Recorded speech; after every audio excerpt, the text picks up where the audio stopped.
Alhamdulillah, alhamdulillahi rabbil alamin. Wassalatu wassalamu ala asrafil mursalin Sayyidina Muhammadin nabiyil ummil aminin wa ala alihi wa sahbihi ajma'in.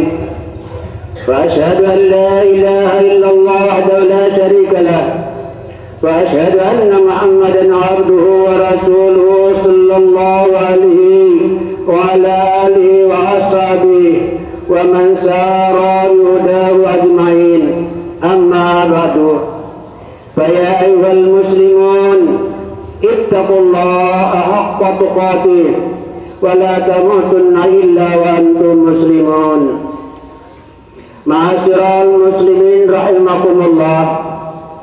Marilah kita bertakwa kepada Allah dengan sebenar-benar takwa, baik di saat kita sedang bersembunyi seorang diri ataupun sedang berada bersama orang lain. Ketahuilah bahwa Allah menyuruh kita menyambung hubungan yang telah disambung oleh Allah, dan kita tidak boleh memutuskannya, karena memutuskannya termasuk kebiasaan orang-orang fasik, seperti yang disebutkan dalam firman Allah, alladzina yanquduna ahdallahi min ba'di mitsaqih wa yaqta'una ma amara Allahu bihi ayyusala.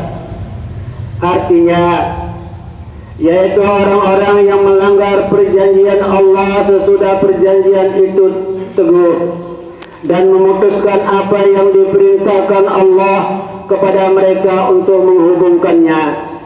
Al-Baqarah ayat 27. Kebiasaan orang-orang fasik suka memutuskan hubungan baik antara seorang mukmin dengan saudaranya atau dengan manusia lain yang tidak ada hubungan darah dengannya.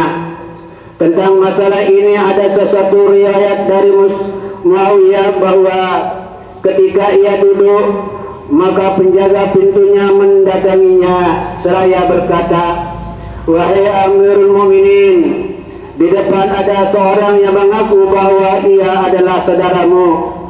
Tanya Muawiyah, "Bagaimana aku tidak mengetahui saudaraku yang lain?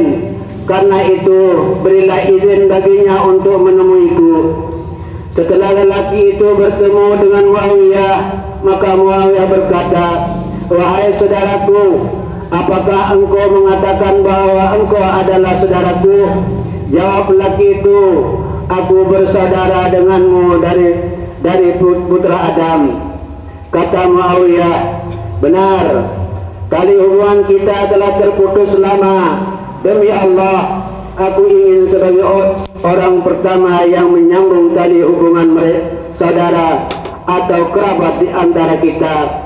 Kemudian Muawiyah mengabulkan permintaan orang itu. Jika kita menoleh ke belakang, tentunya kita merasa bahwa kita adalah bersaudara dengan sesama manusianya, karena kita berasal dari Adam, seperti yang disebutkan dalam firman Allah berikut, "Ya ayyuhan nas, inna khalaqnakum min dzakarin wa untha wa ja'alnakum syu'uban wa qabaila lita'arafu." Kami menciptakan kamu dari seorang laki-laki dan seorang perempuan, menjadikan kamu berbangsa-bangsa dan bersuku-suku supaya kamu saling kenal mengenal. Rasulullah sallallahu alaihi wasallam juga bersabda, "Kullukum li Adam wa Adamu min turab." Setiap orang dari kalian berasal dari Adam, dan Adam terbuat dari tanah. Jamaah Jumat rahimakumullah, jika kita merasa sebagai putra Adam, maka kita harus bersikap baik terhadap siapapun sesama manusia, agar persaudaraan di antara umat manusia dapat menjadi erat.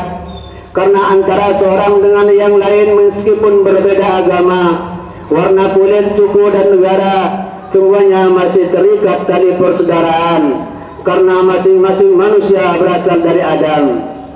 Selama di sana ada seorang yang beriman, maka ia berkata, "Semua orang beriman adalah saudaraku." karena Rasulullah sallallahu alaihi wasallam pernah berkata, al-mu'minun akhul mu'min, la yazlimuhu wa la yaslimuhu wa la yakhdhuluhu. Seorang mukmin adalah saudara bagi seorang mukmin lainnya. Karena itu janganlah ia menganiayanya saudaranya. Janganlah ia menyerahkan saudaranya kepada musuhnya, dan janganlah ia menghinanya. Sabda Rasulullah sallallahu alaihi wasallam di atas didukung oleh firman Allah, innamal mu'minuna ikhwatun. Orang-orang beriman sesungguhnya bersaudara. Allah dan Rasulnya menganggap persaudaraan nasab yang jauh sebagai persaudaraan yang dekat dalam agama Islam. Karena itu siapapun yang memutuskan hubungan persaudaraan, baik hubungan yang berkaitan dengan darah maupun yang berkaitan dengan agama, maka perbuatan orang yang memutuskan dianggap sebagai orang fasik. Adapun salah satu tanda dari orang fasik adalah biasa merusak hubungan baik antara seorang mukmin kepada saudaranya. Karena Islam telah berhasil menyatukan setiap mukmin bersaudara dengan sesama mukmin lainnya. Kebanyakan orang melupakan kesengsaraan orang-orang yang sengsara. Padahal agama menyuruh umat Islam saling membantu dengan sesamanya. Bahkan Rasulullah sallallahu alaihi wasallam menyebutkan dalam salah satu sabdanya, al-mu'minun lil-mu'minin qalbu bunyan yasuddu ba'du ba'da. Seorang mukmin dengan saudara mukmin yang lain bagai sebuah bangunan yang saling mendukung antara satu dengan yang lainnya. Andai kata setiap orang dari kita melihat barat peta negaranya atau jalan di kotanya, kemudian ia melihat orang-orang miskin yang butuh bantuan yang ada di negara atau di kota itu, padahal orang-orang itu masih mempunyai hubungan darah dari salah seorang dari kita, tetapi hubungan persaudaraan itu telah terputus, pada Allah menyuruh mereka untuk menyambungnya. Sehingga orang-orang mukmin dan orang-orang yang butuh bantuan itu keliling dari kampung ke kampung untuk mencari bantuan orang lain yang tidak mempunyai hubungan kerabat dengannya. Ini bagaimana sikap Allah terhadap orang-orang yang memutuskan hubungan tali kerabat dengan orang lain, setelah Allah menyuruh mereka menyambungnya. Jika di sana ada seorang fakir miskin atau seorang yang tidak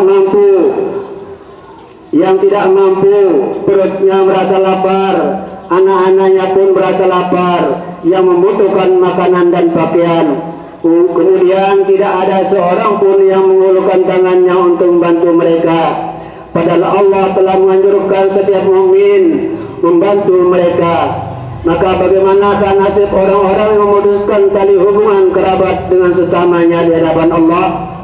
Sesungguhnya orang yang semacam itu termasuk orang-orang yang meragukan tentang Tuhannya. Jika demikian, maka orang-orang itu termasuk memutuskan hubungan apa yang diperintahkan Allah untuk disambung. Sungguh engkau telah memutuskan tali hubungan kerabat yang Allah memerintahkan engkau untuk menyambungnya, sehingga perbuatanmu mengakibatkan orang lain untuk berbuat yang serupa dengan perbuatanmu. Karena itu Allah mensifati orang-orang yang memutuskan hubungan tali kekerabatan sebagai orang yang berbuat kerusakan di muka bumi. Tetapi orang-orang yang beriman peduli kepada saudara-saudaranya yang lemah atau yang membutuhkan bantuan atau yang ketakutan, maka ia adalah seorang yang beriman teguh kepada Allah, dan semuanya akan diberi kebalasan yang layak oleh Allah. Jamaah Jumat rahimakumullah, hendaknya kita senantiasa takut kepada Allah. Perbaikilah hubungan silaturahmi di antara kita, maka kita pantas disebut seorang yang beriman, yang menjaga keharmonisan rumah tangga sesama muslim. sebagai kata penutup, semoga Allah mengampuni diri kita dan seluruh umat Islam. Barakallahu li wa lakum fil Qur'anil azim wa nafa'ani wa iyyakum bima fihi minal ayati wa dzikril hakim. Wa taqabbal minni wa minkum tilawatahu innahu was-sami'ul 'alim. Aqulu qawli hadza wa astaghfirullahal azim li wa lakum wa li sa'iril muslimin wal muslimat wal mu'minin wal mu'minat fastaghfiruhu innahu